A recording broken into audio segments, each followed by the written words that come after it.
Okay, we are recording. Thanks, Alex. So thanks for joining us. I mean, I myself really honored to have you, to be presented and have a chat with me. It's quite a great opportunity to know more about your product, your company, and what you are building, and what you wanted to achieve in this space. I mean, the Bitcoin ecosystem or RGB to some extent. Maybe you can do just a little short introduction of what you are trying to do, like your product. I know because I went over your deck and I know what you guys are trying to make, but to the major like the majority of my audience, they don't know much about your product. Maybe just go ahead. Yeah. Yeah, thank you for having me. And sure, yeah. So the idea is that we want to launch a hardware project, which will be the phone with the hardware wallet integrated inside, as well as like a special space, Web3 friendly space in the mobile platform. Designed specifically for the users, early adopters of the protocols such as BRC20 on Bitcoin, Solana, Ethereum, and all the L2s. Basically, everything will have a support and welcome.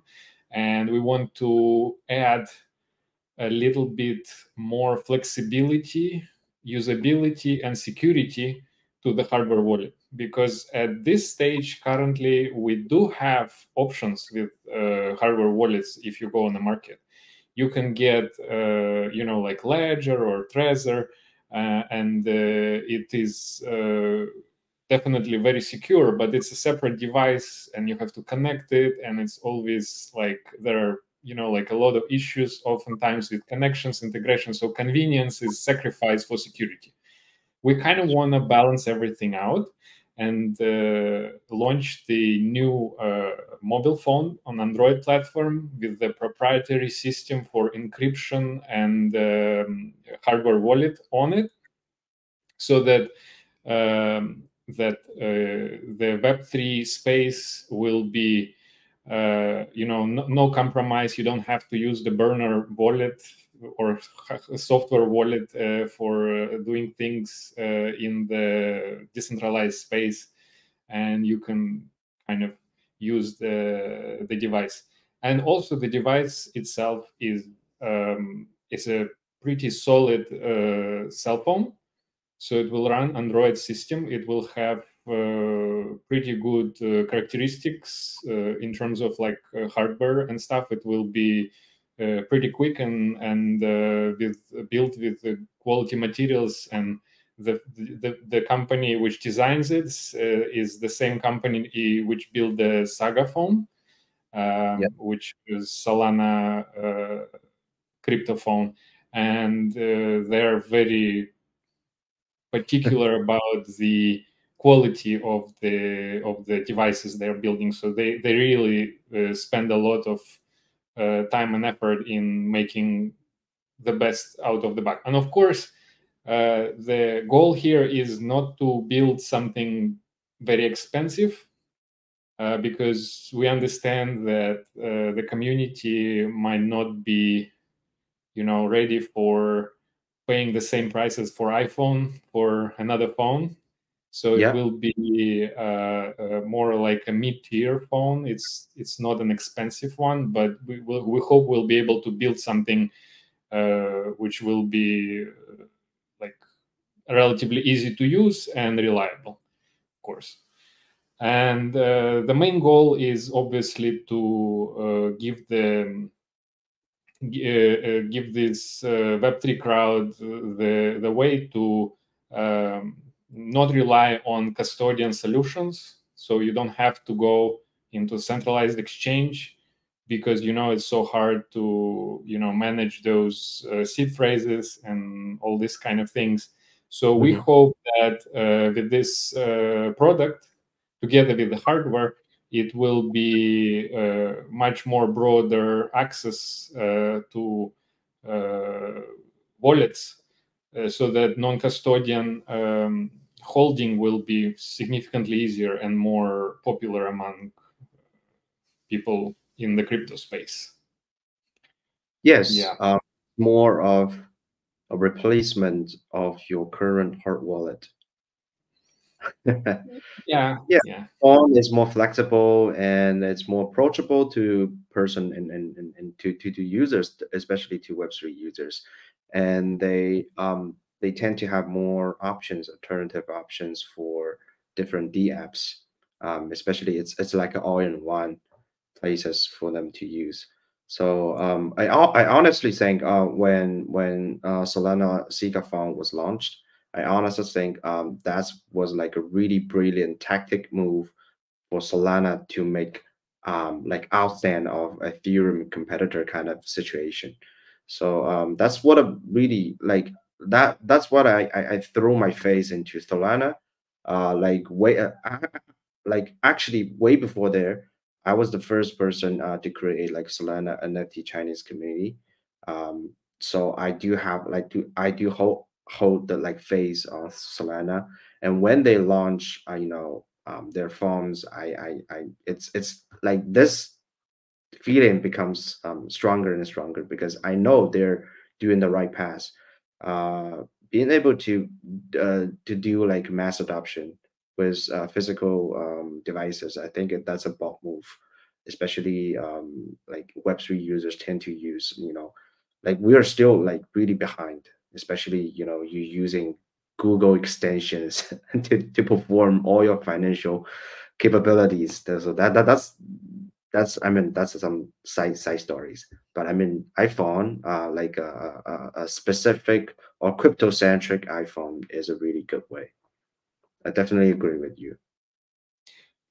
Yeah, so the point here is like those marketplaces, both Play Store and App Store, are pretty hostile to the developers who want to use decentralized apps, Web3 developers. So that's why we believe that we will have to launch another market on this phone. So it's actually recently the new feature that Android phones no longer restricted from having any extra Play Store other than Google, because they lost the lawsuit, and now they have to allow third-party stores available on their platform, and we will pre-install the software, like basic software for BRC20 and Solana on the phone, and we'll have our own market, so that people who want to develop in Web3 will not have to face that scrutiny with getting approval for their app to be published. It will be much easier for Web3 applications to be published on this store. Yes. To my knowledge, it's more of a mass adoption method. You guys for the physical one, some for software ones, like the popular trend goes to the Depin field. It's all about mass adoption. That kind of link to the second question is how long does it take for the manufacturing process?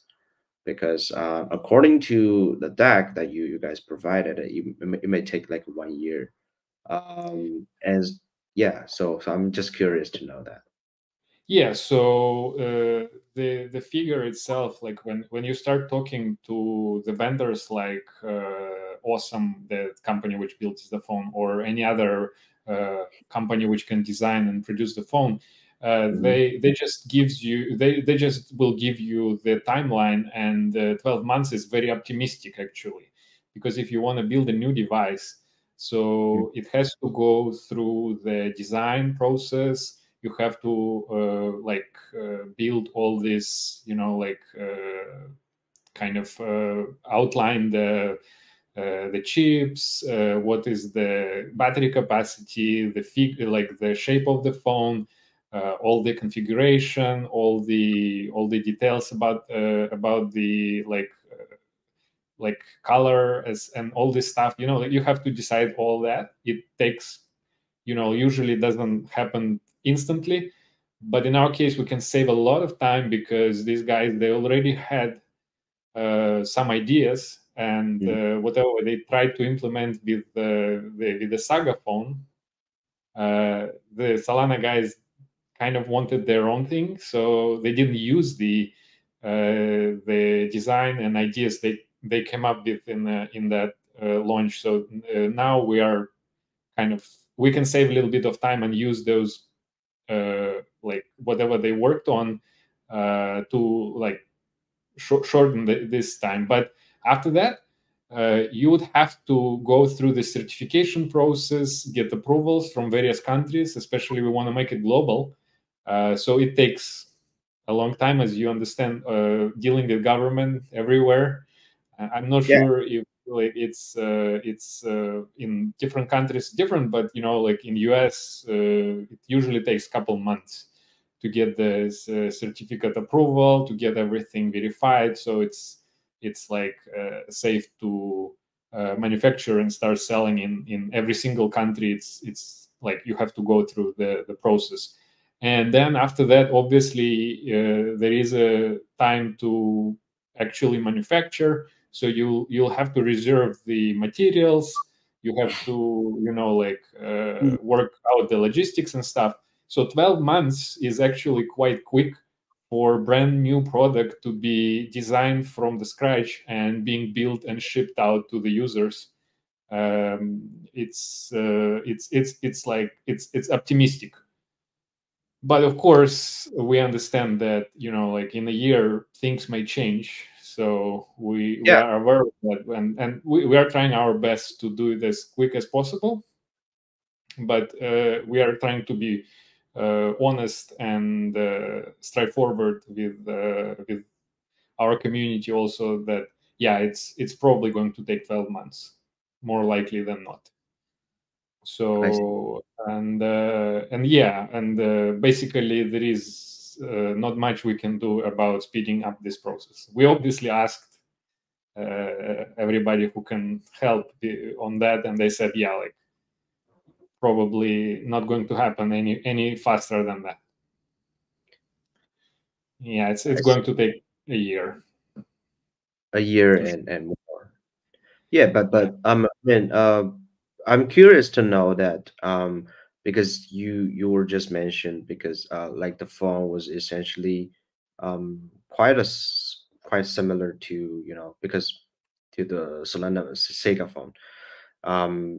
So what's the major differences with others, or with with the SAGA phone, or with any other phones out there that like what you just described, the mid-tier kind of font? So what's the differences? How can you outbeat others in terms of that? Of course, like the Solana SAGA phone, they actually tried to build premium level the device. So they chose the hardware which is a little bit top tier. The materials they use is also more like similar to what iPhones are using, like titanium and like super hard glass, and like all these premium features, which are might not necessarily be that essential, because it will increase the price, and then at this price point we will have significantly lower amount of people who are interested in the phone. And you can actually observe this kind of what happened to the SAGA phone. Initial launch with the price point wasn't that successful. They had to cut the price multiple times, and they did eventually sold it out, but it was mainly due to the airdrop which comes with it became worth a lot of money. So obviously people hopped on it and bought all the supply that was there, because like obviously this is just pure money. What do you want to make? But ultimately we want to aim for bigger user base, so that we want to lower the cost. But at the same time, at that cost, we want to make sure that the phone is still, worthy. So it's not too That's slow true. and is not like get damaged quickly or something like that. Of course, we'll try to make our best, and that's one of the differences. Also, the system which we will be using for encryption and the hardware wallet device itself is going to be fully proprietary system designed by the awesome company. The company built the SAGA phone. They actually proposed this to Solana guys as well, but Solana wanted exclusive Solana SDK only, and that's nothing else. We are more open to all other things being on it. So we would want to make a Bitcoin, we want to make a Ethereum, we want Solana, everything. We want to have like more or less easy way to use this hardware wallet in any chain of choice what you want.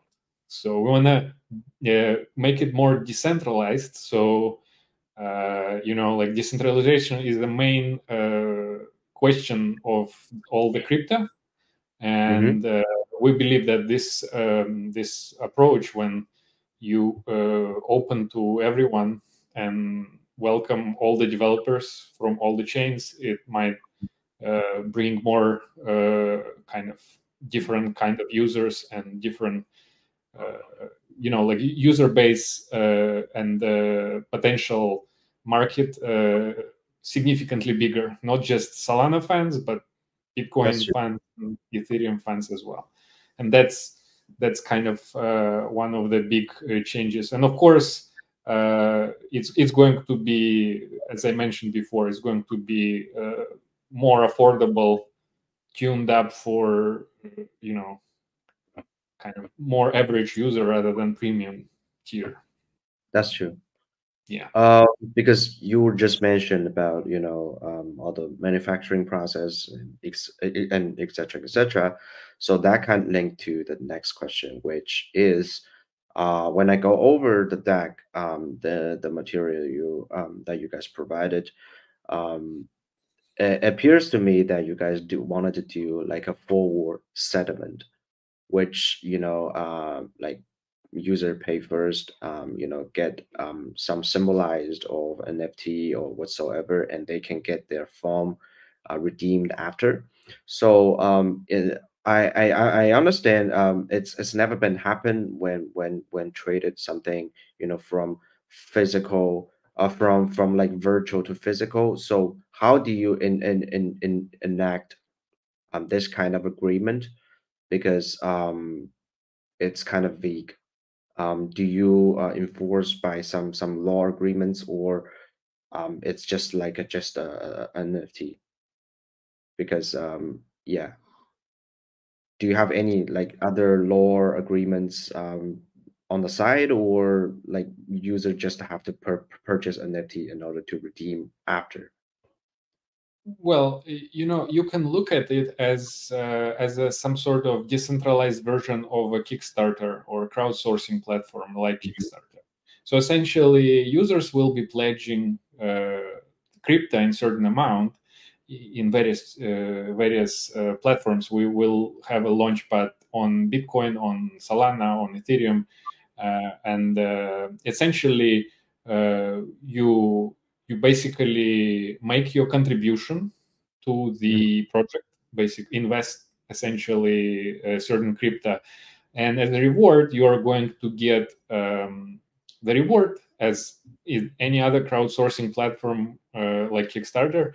You just get once the product is shipped, you are going to get the product itself based on your contribution. And it's going to be basically in very similar way as in very similar way as Kickstarter or Indiegogo or something like that. Like it's just because it's the only difference is that it will be held by our company, and it will be hosted on the blockchain instead of web servers like Kickstarter. That's it. That's basically how it is to work. Yeah. In addition to that, early pledgers will have an extra bonus because we will launch our Wizard token, and that token will be exclusively airdropped to the supporters of the project. So those who will pledge earlier will get more of airdrop, and everybody who pre-pay for the phone in the first month will get some portion of the token. I see. So how do you build the trust? Because your situation is kind of different from Solana, because Solana over the years have built enormous community, so they kind of grasp this phase and the fairnessness out of the community. So how do you ensure that the fairness and the trust have been built with the user that wanted to invest it to your project or crowdfund it? Yeah, so we also have our community, and as you might have seen in one of the slides, we started a few years ago. We launched our first NFT, which was in collaboration with Maye Musk. It's Elon Musk's mother, and we also have pretty big community, which is like coming to the to our products and our NFTs. So it's not like we are starting from scratch. We already have users, and we had successful drop sales as well. So that will be our kind of history, which you can look at, and that's how you can verify the trust. I mean, of course, it's not ideal, but it is similar. And with Solana, you see they have their own whole ecosystem, but it's kind of also like they have their own crowd. We have our own crowd, and we have a pretty big user base as well. And anybody who is also interested, for example, from the Bitcoin community, they might find our community interesting and might join this project as well, because it's all these new opportunities, and people in those communities, they usually seek for new things all the time. We're just like that as well. I see. And, yeah, please go ahead. Yeah, so it's just I was just saying, like, the idea here is going to be that this we have our incentive. We actually also have negotiated the collaboration with Solana team. We work with them because obviously awesome guys connected us, and even though they are not necessarily willing to go in close partnership with this project, but they definitely were supportive of the idea, and they wanted to be like also some sort of advisors in a sense, or like show the support and help us promote in their community the project as well. But this project will go as just us. Initially, we planned to do a collaborative project which would have been pushed by both us and Solana, but Solana, as far as I can tell, they are not ready yet. So they want to wait, and we don't want to wait. So we'll push. They didn't mind. So they were very supportive of it, and they said, yeah, like, you guys go ahead. And yeah, and we will we'll definitely get their support for integrating Solana SDK into our phone. So they will be helping with that. We already negotiated this part. So we'll have our tech guys to make sure to integrate their API. Can I go a little deep to your team background and your backers or institution backers, and the project that was previously done a few years, because you said and I checked Twitter, it's kind of robotic dogs, right?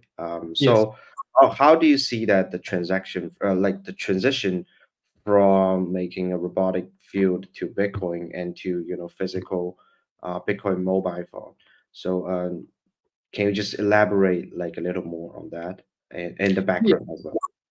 Of course, yeah. So the company itself is essentially a hardware company, and the Coda, like the KodaRobotDog, is the product which was initially started as an initiative for like making kind of very cool gadget which is pretty useful. So there were a lot of plans for making these dogs using for various applications. One of the main features of the dog which we wanted to push at the time, because a lot of investors who backed up that company at the time were Filecoin investors. So there was a big incentive to put, because the computer inside the dog itself is definitely has its power, and it can do computations and stuff. And the idea was that those dogs will be, acquiring skills when you use them. So you can play with them, and they will be just like any AI, learn skills. But because they would be connected through the IPFS network, all the dogs which are connected to the internet would have been able to share their knowledge. And whatever one dog acquired, other dog can just take that knowledge, because it's the same dog. It can use the same kind of trained idea. So that was like a key selling point which we were trying to push, and investors definitely were interested in that. It was a great idea. But as everything in the business world, like competition sometimes is very fierce, and especially at the time we had other big players. Apart from Boston Dynamics, there were other companies which were building much cheaper robot dogs, and we lost some of the investors as well due to various economic things. And the project had to be suspended, and we didn't actually deliver any dogs. We only had prototypes, but we still wanted to build some sort of hardware which would, make a big change. And we wanted to integrate it with Web3. And like when something doesn't work out, you kind of try to find some new way, maybe look at something new and try another way. So that's basically the idea here. It's another hardware. Yeah, it is phones, but it's still hardware, and we just want to come to this from different approach. So basically, we're launching a hardware integration with the Web3 and making something which we hope that it will help to grow and build a community of the Web3 and crypto users, and it's just a new endeavor essentially. Mm-hmm. Yeah, there is no guarantees, of course, but we hope that this will have significant chances to succeed. I see. Currently, do you have any backers or institutional investors as well for the phone maker company? Yeah, right now the whole kind of all the funds are controlled by ourselves. So we own the entire company. We don't have any investors other than ourselves. Because the company after the product wasn't being able to launch, there was a time when we could have bought out the whole company, and we did it. So we are looking for investors, but it's not like the main goal. We try to fund this project using the community. So that's why we want to pre-sell NFTs with these phones. So this way we will be able to have full control and don't depend on investors, and make sure that the price of the phone is not like blown up for various reasons. We are we are not using any investors at this point. But however, obviously, we are looking for partners rather than investors. So that's why we're talking to Solana. We negotiated the deal with the awesome guys, and we are trying to coordinate all this together so that without necessarily in ingesting money from venture capitals, because it's going to put significant limitations and regulations on what we can do, and wouldn't be able to move as fast. So I see. That's kind of last question. I mean, because you guys mentioned the RGB, so you want to use the phone as an RGB full node. So mind if I ask why you chose RGB and why use RGB technology to some extent? Well, it's not necessarily that we kind of chose RGB. It's just, like one of the examples of what can be integrated, because we are basically looking for reliable protocol which doesn't require a very powerful hardware to run. So the nodes can be very lightweight, and you don't really have to have like fully fledged PC computer to run the light node. And that's kind of the key point. We reached out to them, and they were very excited about the project, and they were very supportive. So we decided that this might be a decent opportunity for us. So that's why we mentioned RGB, but we are open to any other protocol which might somehow use the mobile devices as a node. We are not restricted to RGB, but so far we only have been able to have certain connection with them. So that's the reason why so far it's only RGB. Yeah. I mean, I can talk about RGB all day. There are a lot of stuff about RGB and how it can be in the coming future. But I will just leave that. One little question: what's the size of your team? So the team we have, the core team is 5 people. 3 of them here in Silicon Valley, and 2 are in Asia.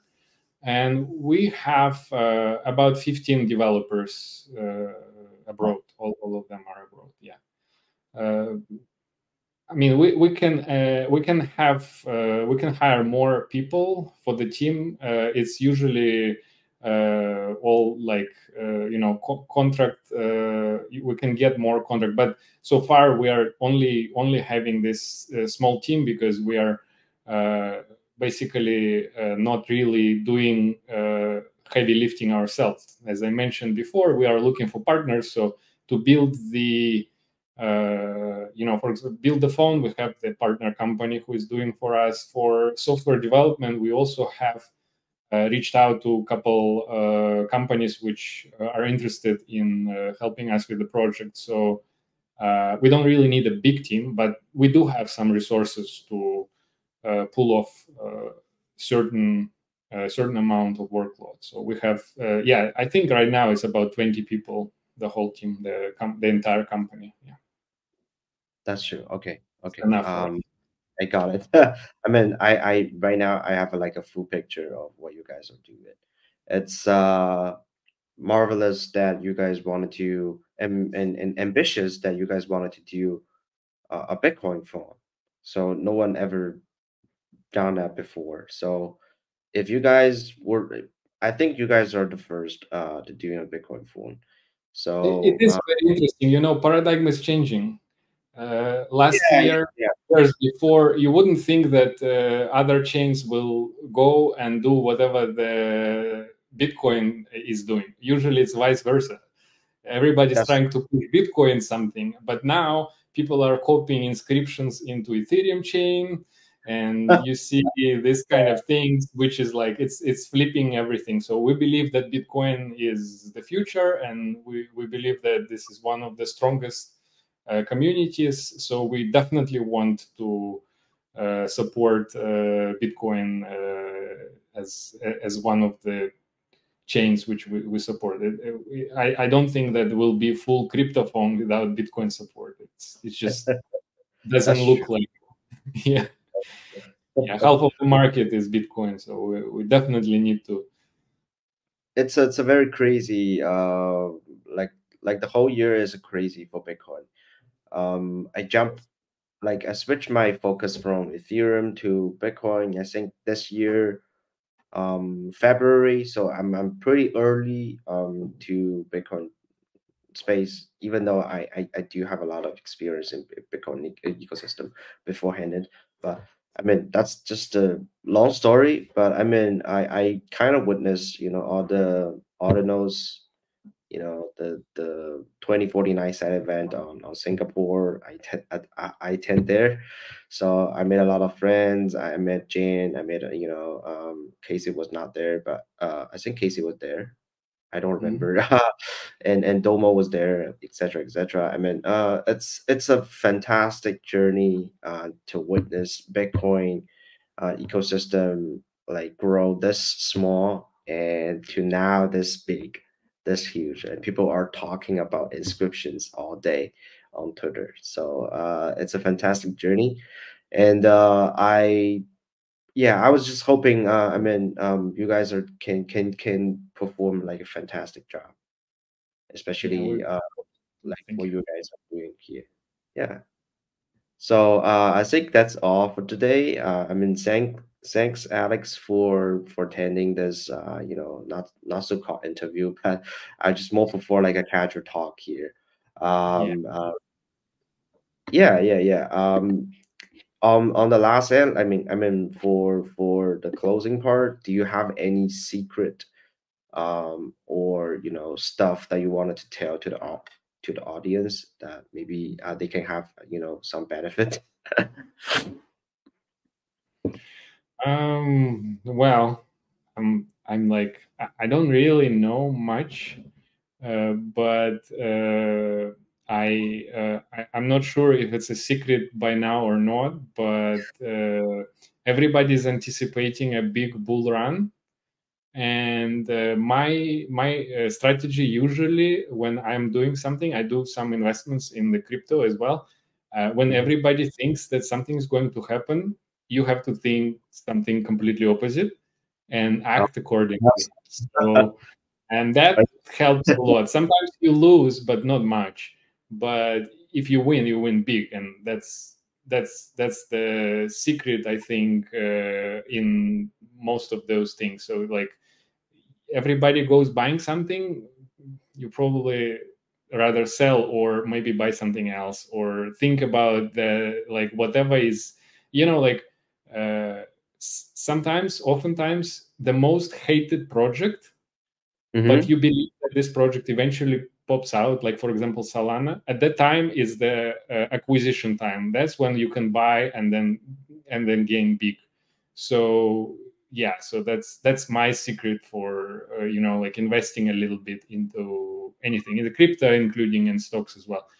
Yeah, if you hear a lot about something which is hated a lot, it just meant to be that the company has or the crypto has a huge potential because people care about it, but they hate it, and the price goes down, and that means it's a good time to invest. So, and then when everybody loves something and you have it, then it's probably time to cash out. So I